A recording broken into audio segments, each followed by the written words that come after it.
Tonight on your FBC News, police investigate body find in Nandi. CCF Director Reverend Aquila Yambaki fronts court for alleged scandalous attack on the judiciary. And government hears concerns over 2013 national budget.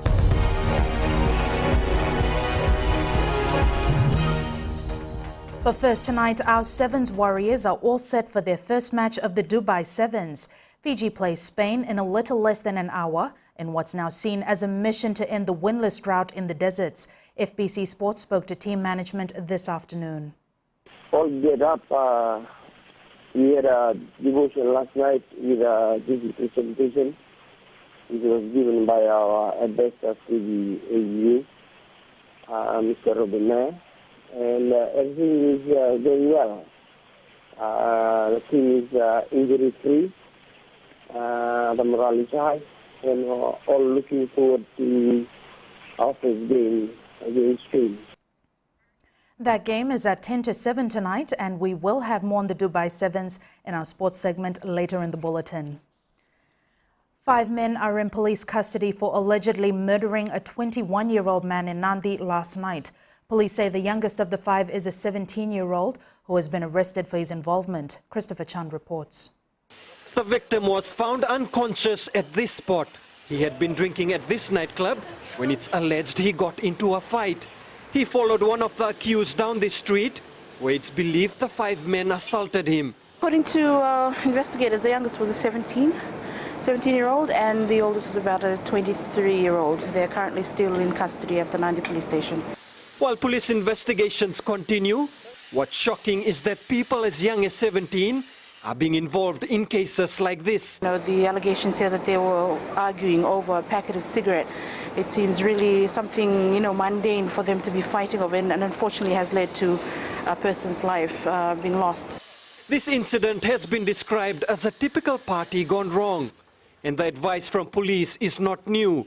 Be careful this festive season. Best advice from Fiji Police was at this stage that people, to drink responsibly, and not let their tempers get out of hand, like is the case here.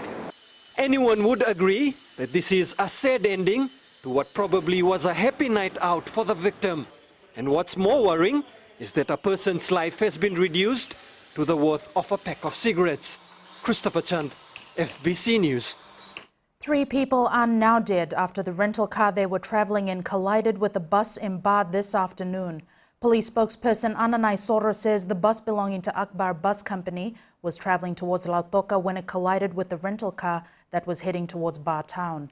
There were altogether 5 people in the car, including the driver, who was one of the 3 that died. The other 2 are in a serious condition at the Ba hospital. Police are pleading with the public to be more cautious when on the road, especially during this time of festivities. This just goes to show that people are more alert when there is police presence on the ground. And it is unfortunate because our drivers should have some level of responsibility, whether with or without police presence, that they should be able to adhere to the laws. Members of the Suva business community gathered at the Holiday Inn last night to make their concerns and views known to government regarding major announcements in the 2013 national budget. Eleanor Tarangaivu was at the panel discussion organised by the Suva Chamber of Commerce. In their budget submission for 2013, the Fiji Taxi Union requested a duty concession on cars. Last night, it was clear they weren't happy that the submission wasn't considered. By giving duty concession, the Ministry of Finance would have even paid the VAT on that because the members are not below 100,000 threshold, they would have still paid the VAT on it. So there was a contra on that. So the duty concession would have allowed the ordinary, the individual taxi proprietors to bring in good quality cars. We have disabled people, we have the aged care people, old age people who are, you see amongst us, 50% of us are over 50 years. So that's something that should have been considered in this. A concern was also raised on the massive allocation of $422 million given to the Fiji Roads Authority. It's a lot of money, and all the population in Fiji is really happy that this problem is being addressed. It is a serious problem, but who's going to make sure that this money is really going to go to good use and to get real value? Part of that $400 million, of course, a major component of that is to do with the loans for substantial road upgrades, like number 1 to Traketi, You've also got some other roads that are currently being built. A lengthy discussion was also held on the 2% levy on credit cards. What we had before was we imposed the 2% at the end of the month, but then given that there are different billing cycles, people cleared during their due date, and by the end of the month they would have used their credit card prior and still have balance there. So we've made it easier, said we'll only charge that 2% during the billing period if there is outstanding amount. The business community was also reminded that with the increased corporate tax for next year, government can now expect more compliance from companies. Eleanor Turangaibiu, FBC News. Citizens Constitutional Forum Chief Executive Reverend Aquila Yambaki was in court facing contempt charges. The state filed proceedings against Reverend Yambaki and CCF, claiming an article in their newsletter is a scandalous attack on the judiciary. Solicitor General Sharvada Sharma argued that the report called into question the integrity of the judiciary and impaired public confidence. He further submitted that the article wasn't fair criticism or comment, as it failed to highlight any evidence of interference in the judiciary. Defense lawyers argued that the article only comments the structures of the judiciary and doesn't undermine its integrity.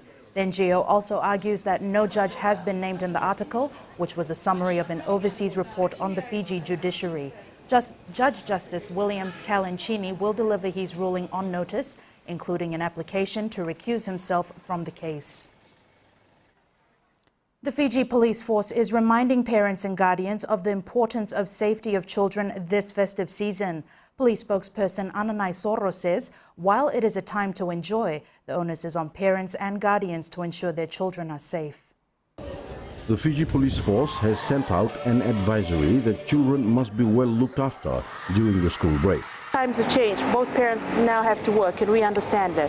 And that's why we are urging parents, if you're going to leave your children at home under the supervision of someone, make sure it's somebody responsible. It's not just somebody who's older, but somebody who's responsible to make decisions on behalf of the children and their safety. The police is also warning on the overconsumption of alcohol that could lead to unnecessary trouble. Ananai Soro says even though there will be full police presence on our roads, taxi drivers must be careful of who they allow into the taxis. This has always been an issue, whether or not they should or whether they're allowed to choose their passengers. But for safety reasons, where we're coming from, we advise them that if they feel unsafe about taking a passenger, drive to the nearest community post or police station and ask for help. The police force is targeting an incident-free Christmas this year. Apisalome Doka, FBC News. The Ministry of Health has clarified that there is no shortage of insulin in the country. The ministry's chief pharmacist, Apolosi Vosanimbola, confirms all health facilities around the country, including those in rural and remote parts of Fiji, have sufficient insulin supply. In the past 12 months, the Fiji Pharmaceutical Services and Biomedical Centres have put in place strategies to resolve medicine shortage. Earlier this year, the ministry had established the Fijian Logistic Management Unit to organize, monitor and support all activities within the logistics system and improve communications between the centre and health facilities. Still to come on FBC News, President awards children for exemplary behaviour.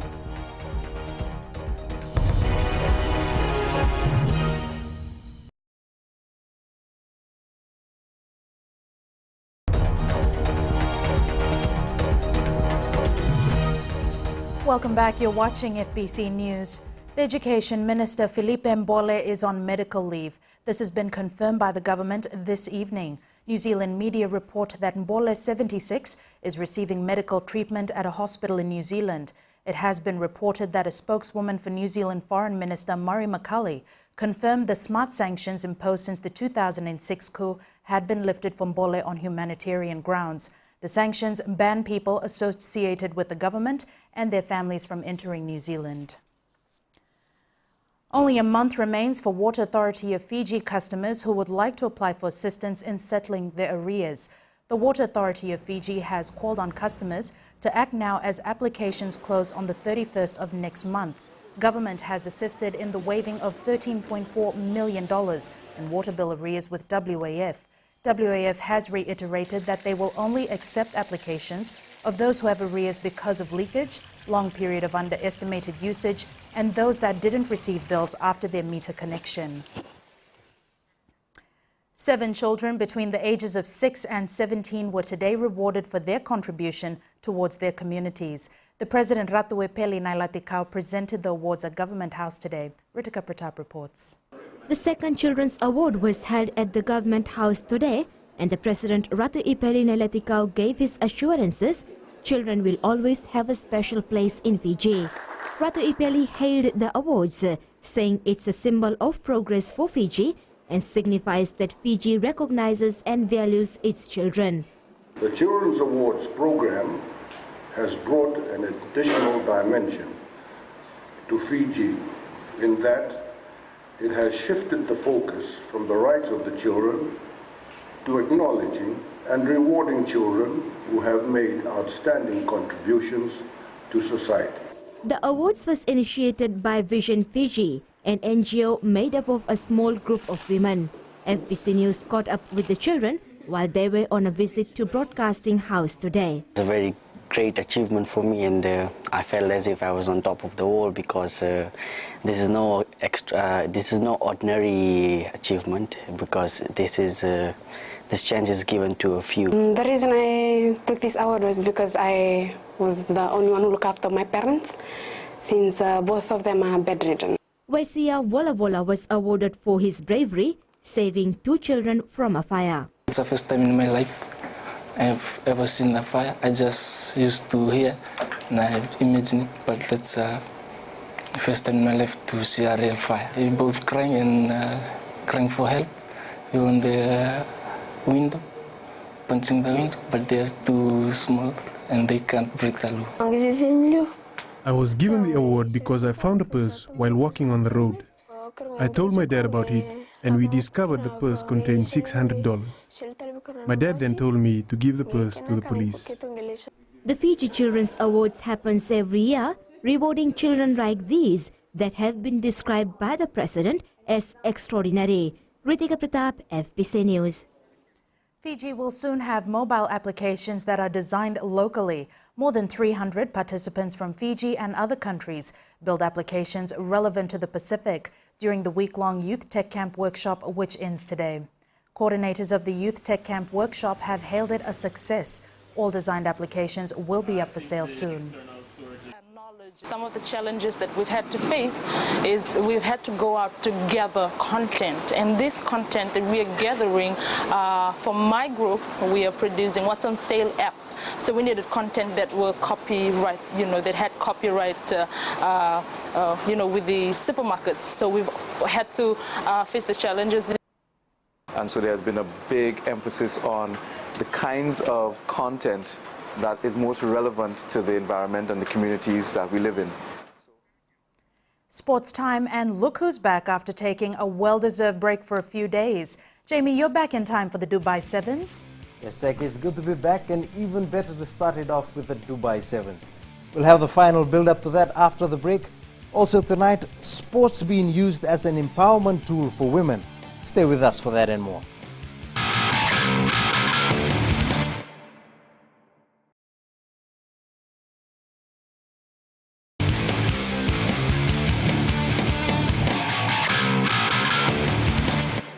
Welcome back. You're watching FBC Sports.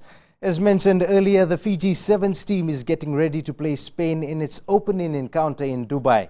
Team management confirmed that skipper Setefano Dakau will start at Rover in the first match and move to the forwards as the game goes on. The morale within the team camp is high, and the side is looking at breaking its duck in the sands. The first day is hard. But to us, we prepare as well from the last week and also this week, both mental and physical as well as spiritual. So to me, I think the coaches believe what he wants to deliver to the players. Now the players are geared up to the first game. And don't forget, you can catch the live commentaries of the Dubai Sevens on Bull FM with the voice of rugby, Graham Eden. Meanwhile, on the streets, fans remain confident Fiji will be able to break its drought in Dubai. FBC Sports took to the fans on what they think of Fiji's chances. Depends on the coach, with every game that you play. For me, I would say the coach looks very confident in what he's saying on TV. I think Fiji will win. I think Fiji will win. I think Fiji is a good team, and I think they'll win the next tournament, which is Dubai. Well, I'm 100% sure Fiji will win because they've proven critics wrong the last time. Fiji is a good team, he's gonna win. One of the aims of the National Sports Commission will be to remove the mentality from athletes that Fiji is content with failure. Shelvin Chan spoke to the Sports Minister William Enaupoto, who says the Commission will not interfere in the running of sporting bodies and ensure that athletes are provided with proper development tools so they bring back glory. The National Sports Commission aims to develop sports in the country, and it has no plans to interfere in the administration of sporting bodies. The Commission is hoping to breed champions. When they go to international competitions, they're not going for exposure, they're going for medals. We're going for medals. I believe that if we just go for exposure and then you come back without a medal, you're doing two things. Okay, you're going for exposure, but what we're doing is we're exposing them to failure. And in some cases, people do it often, and then when they come back and fail, they're getting content with it. The Sports Ministry knows the consequence of interfering with sporting bodies' administration. What's the point of us setting up a commission and breaking all the rules and then developing the sports in Fiji and then our players not able to go and participate in international tournaments? So we understand very well the Olympic Charter. Sporting federations will have to link with the Commission nonetheless, but not for reasons assumed by Fesanok. The money that we give for sports development is money that belongs to the people of Fiji. And we have to ensure that it is people that use it wisely and use it to develop sports. So, yes, no, we're not going to get the federations to affiliate with us, but we'll have to connect somehow, whether it is in the form of an MOU or etc. The Sports Minister will be presenting the draft decree to the Cabinet next week, and the Commission will be up and running by March next year. Shelvin Chan, FBC Sports. Sports makes a difference and it can empower women. This was the message given to participants at the Pacific Youth Council's General Assembly in Suva this week. And it's a message that's hooked their interest. Elena MacDonald has more. The Oceania Football Confederation is using their Just Play program to reach out to women in the Pacific with their everyday hardships. It's a big topic in the region because we really need to give to girls and women equal rights. So by using sport as a development tool, we can give them the opportunity to take a leader position in one sport, and we can start changing mentality in the region. Just Play has already been implemented in Fiji, and it's a program that's already recorded a high success rate in the Pacific. Gender equality. We've got 43% of girls involved in this program, and with a very good number of female coaches. And the last one is education. We've got a strong evidence that now when school is not compulsory, because of Just Play, school is more attractive, so children go back to school. OFC hopes to piggyback the Pacific Youth Council, with the conference being held next year. It's also why we have decided to do a Sport for Development conference, because football is doing well, but I know that rugby is doing, cricket is doing, netball is doing. We are working all together through the Pacific Sports Partnership, so it will be a nice way to share best practices. And if all goes well, young women around Fiji and the Pacific will be making waves sooner rather than later. Elena MacDonald, FBC Sports. While most of the capital was ducking for shelter today, the QVS All Boys were braving the rain to outdo each other at the Suva Golf Club. The annual golf event in its 21st year is a battle of the four houses of QVS. Shelvin Chan. Not only does it rekindle memories but acts as a reunion. It was an idea mooted in 1991 and it has been going strong since. For the QVS All Boys, it's much more than just a game. We always look forward to it every year. Most of us meet again at this time. After this, then we always go our own ways, and then we meet again next year. So it's a reunion sort of thing. The Sports Ministry knows the consequence of interfering with sporting bodies' administration. We saw, well, we came in and everybody was sitting around. Nobody we knew. We asked them, we said, no.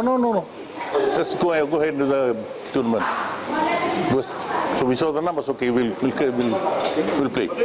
While one house has been winning the tournament for the past 2 years, there's optimism from other houses that the trophy will change hands this year. I think Bauhaus is very much in line to win this year. Yeah.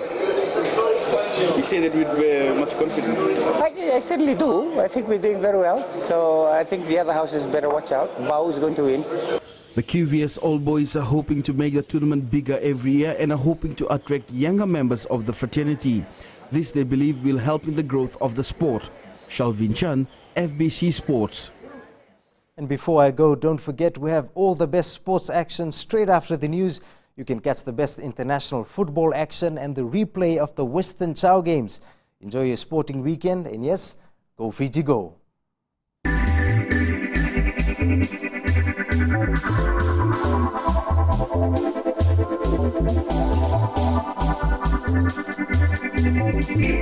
Six companies today received a grant of $1 million from the government. The Ministry of Industry and Trade says this assistance will boost the work of these companies and encourage more exports. Devna Ryan has more. It was an early Christmas for 6 exporting companies who received a chunk of the $1 million today. And for one company, this grant couldn't have come at a better time. There have been lots of ups and downs. You would be aware that last year we had closed for more than almost 6 months due to issues we had with the US FDA. Industry and Trade Permanent Secretary Shahin Ali says the ministry's focus is on forestry, agro-business, mineral water, audiovisual and the ICT sector. Most of these recipients have been from the agriculture industry and food processing. We are looking to diversify this. Acting Prime Minister Ayaz Sayed Kayum requested recipients to make the best use of the grant. But to be able to use that assistance from government as a confidence booster for your organization, and to know that the Beni Marama government is very much behind you to provide you with the assistance. Obviously, we are providing this assistance with the view that it will provide a greater benefit not just to your company, but also to the wider community at large. Government has allocated $5.1 million to the 23 companies in the last 6 years. And like this year, there is an allocation for the other companies in the 2013 national budget. Food Processors Fiji Limited, Belton Western Limited, Vithi Foods Limited, Pacific Fishing Company, Bula Islands Food Supplies and South Seas Slipway Limited were the 6 companies that received the grant today. Devna Ryan, FBC News.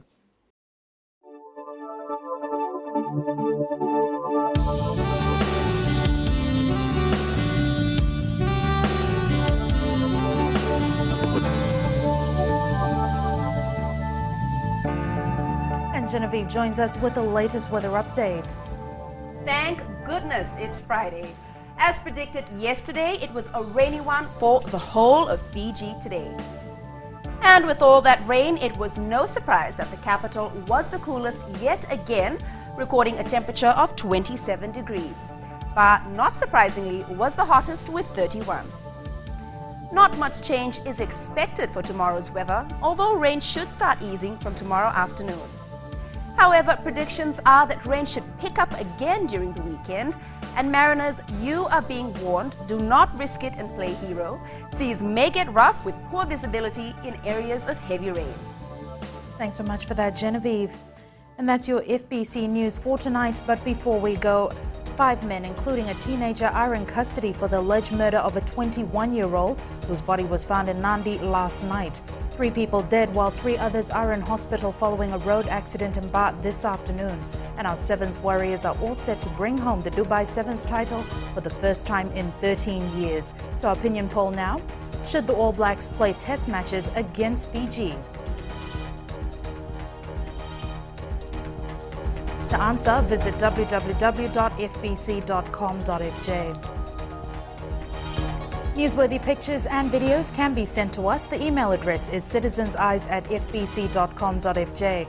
Until next week, you have yourselves a wonderful sporting weekend, and remember to always stay safe. Bye for now.